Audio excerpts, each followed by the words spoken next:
Yo, what's going on, guys? Today I'm going to be going over the NBA slate on DraftKings and Yahoo for Friday, March the 8th.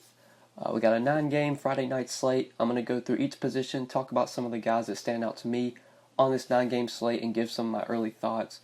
We'll work my way through the player pool, and I will give my 5 plays for DraftKings and 5 plays for Yahoo.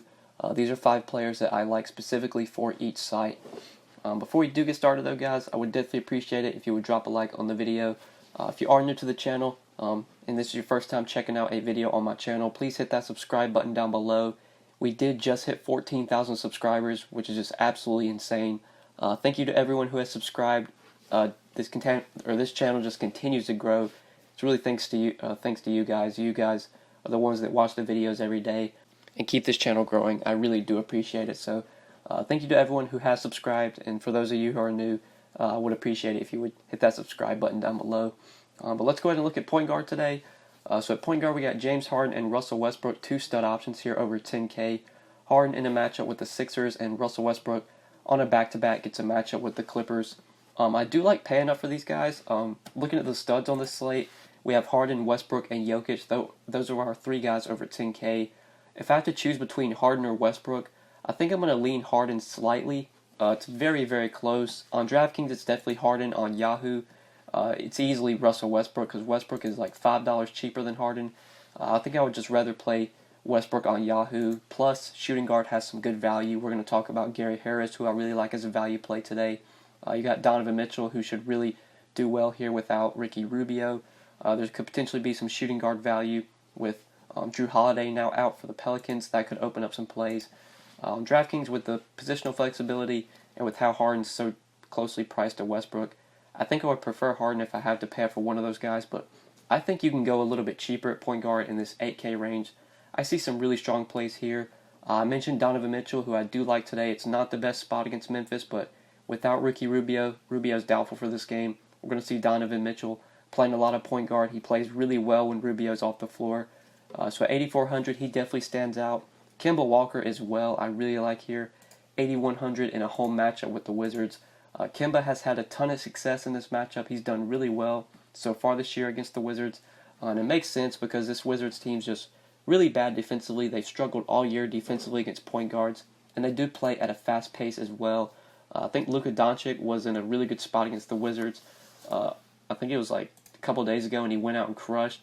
I know he had a really good game last game, went off for like 50 or 60 DK points. That was his last game. It was against the Wizards. He had 64 DK points.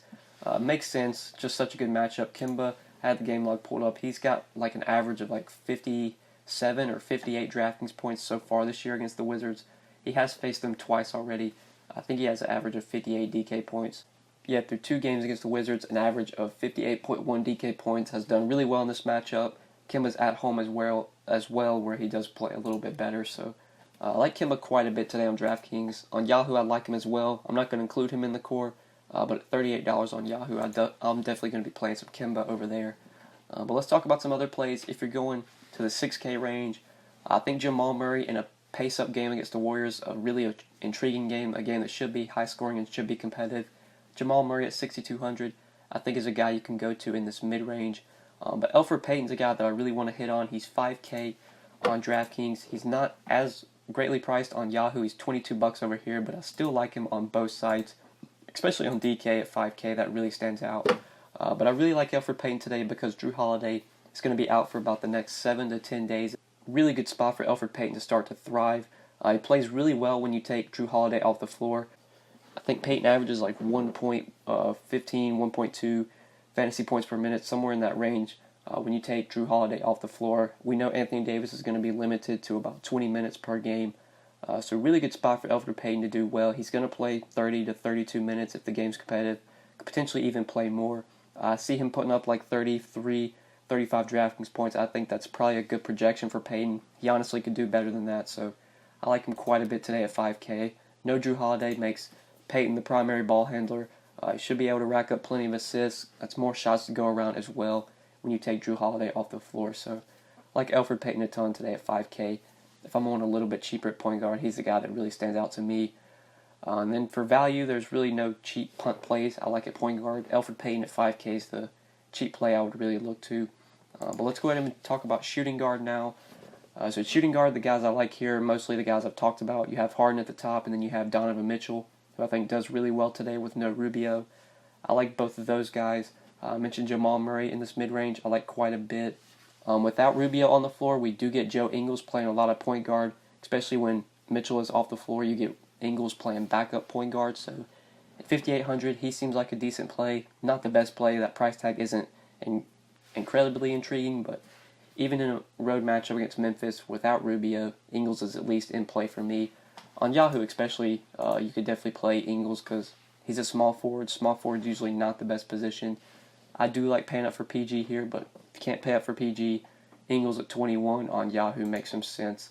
I do like him over there. But I want to talk about some value here. I like Gary Harris quite a bit as a value play. He is really cheap on DraftKings. He's only $4K. He's very cheap on Yahoo as well. He's close to minimum price. He's $12 over here. We finally saw Gary Harris have a good game last game against the Lakers.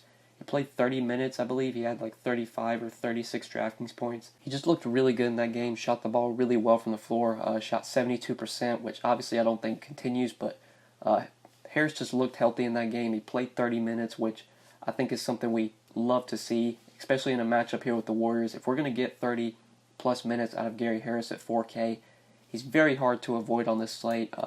For what it's worth, he did play the Warriors earlier this year and had a big game, 40 DraftKings points in 34 minutes. Harris is finally starting to look healthy. Malone's starting to have more faith in him. And I think at 4K, very hard to pass up on Gary Harris here. I think that shots are going to be there, especially in a matchup with the Warriors, a fast-paced game, more possessions, more opportunity for shots.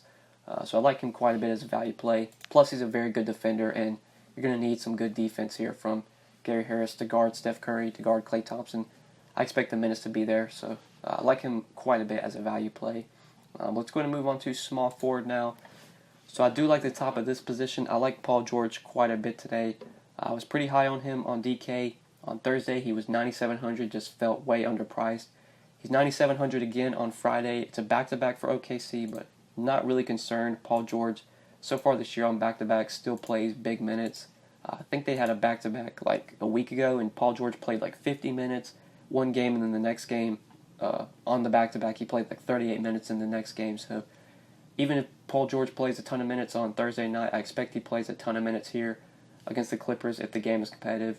It's a really good spot for OKC. Clippers do play at a fast pace. They're not really good defensively. This game does have a high total, one of the highest totals on the slate. Right now it's at 236.5, which I believe is the highest on the slate, right behind Washington's Charlotte, which is at 234. Golden State Denver's at 233. So this game's definitely a game we're going to want to get some exposure to. Paul George at 9,700 is just too cheap if he's going to be playing close to 40 minutes, especially at a small forward, power forward position that usually isn't the best. I think Paul George does stand out quite a bit. Plus, it looks like there's going to be plenty of value on this slate. There's already some cheap plays I like, so it's pretty easy to fit in Paul George. You could probably fit him in with another stud of your choice. Obviously, going Kemba, Paul George looks really good. Then you can play like Gary Harris, Peyton, who are cheap plays. There should be even more value on this slate because I'm sure some news is probably going to break on Friday. So I do like paying up for PG here. Would definitely prefer him over Luka, and I would prefer him over Ben Simmons. If you're not going to PG, if you want to go to this mid-range, if we're looking here, you do have Ingles at 5,800, who I don't mind. You could play him. Don't mind Will Barton at 5,900. Those are two guys in the mid-range that stand out to me. If we're going for cheap value, 5K and under, there's really no dirt cheap value plays that I like at small forward. The one guy I do want to mention, though, is Royce O'Neal. I expect he starts with Ricky Rubio out for this game and Raul Neto out as well. Royce O'Neal did start in their game a couple games ago, and he played like 38, 40 minutes. Wasn't really productive. Only had like 17 or 18 DraftKings points, but if you're going to get a guy playing 36, 38 minutes at 3,300, that at least puts him in consideration for value. So $3,300 Royce O'Neal isn't the worst value play on the slate. You could definitely go there if you need some cheap value. But moving on to power forward now. At this position, I'm really looking to the top to guys like Julius Randle at 8,200. I think Julius Randle is going to continue to play big minutes without Drew Holiday. That's obviously a guy that handles the ball a lot, so maybe Randle's able to pick up some assists here. With AD limited to 20 minutes per game, Randle's going to be very productive, especially with no AD, or when AD's off the floor for that certain amount of time. He's a very productive player as is. If you get 36 to 38 minutes out of Randall here, could definitely give you 50 plus DraftKings points. So I do like him quite a bit. If you need to pay up at this position, he would be a guy I would look to. Kevin Love as well. Kevin Love played, I think, 30 minutes for the first time this year, or for the first time since coming back from injury.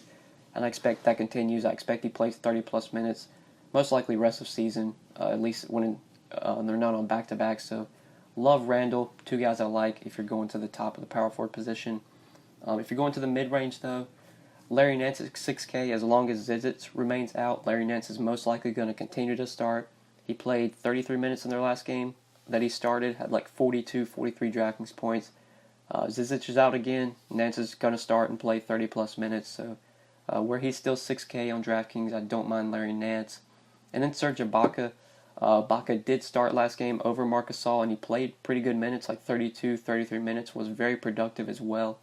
If Ibaka starts again at 5,400, that definitely puts him in consideration for me if I'm going a little bit cheaper at power forward.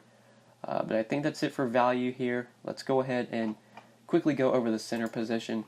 So at center, I do like Jokic at the top. He's definitely behind Paul George for me today. I would rather play Paul George for a little bit cheaper, but Jokic against the Warriors in this game, I expect Jokic plays well. He hasn't done that well this year against the Warriors, but I think that turns around here. I like Jokic quite a bit. Just ranking the studs, I think I would go, factoring in price, especially on DK. With DK's pricing, I'd go George 1, Jokic 2, Harden 3, Westbrook 4. That's how I would rank the studs for today. But there are some strong plays in the mid-range at center. I don't think you have to pay up for Jokic here. If you want to go to the mid-range, there's a couple guys that stand out to me. Besides the guys I've talked about, Dwight Powell at 6,700 I don't love today. That seems like a pretty high price, but over on Yahoo, he's still really cheap over here. He's still only $20. Definitely like me some Dwight Powell on Yahoo where he's only $20. The guy's just playing a ton of minutes right now, 36 minutes so far. Just the last few games in competitive games.